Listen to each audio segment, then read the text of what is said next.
Once there lived a poor peasant woman who had lost her husband and had only one child, a son named Hans. Hans was good-natured, but no one would have accused him of being clever.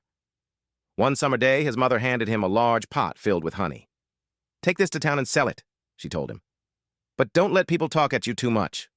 She worried that sharp dealers would confuse him and bargain him down. When Hans reached the marketplace, he set the pot on the ground and shouted, "Buy my honey!"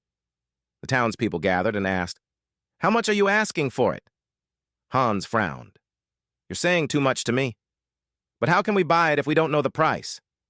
"You've already said too much," Hans replied. He packed up his pot and walked straight out of town.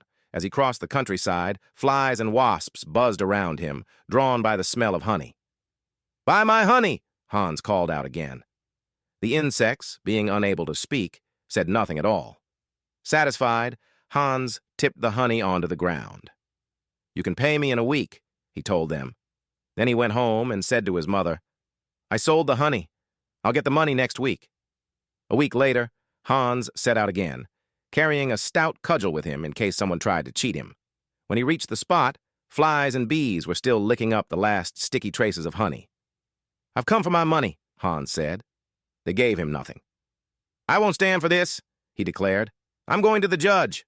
The judge listened to Hans's complaint. When Hans explained that flies and wasps had bought his honey and refused to pay, the judge burst out laughing. "All I can tell you," the judge said, "is that whenever you see a fly, you should strike it dead." At that very moment, a fly landed on the judge's nose. Hans raised his cudgel and struck. "Ouch! My nose!" cried the judge. "I was aiming at the fly," Hans said calmly. "Not your nose." The judge grew uneasy.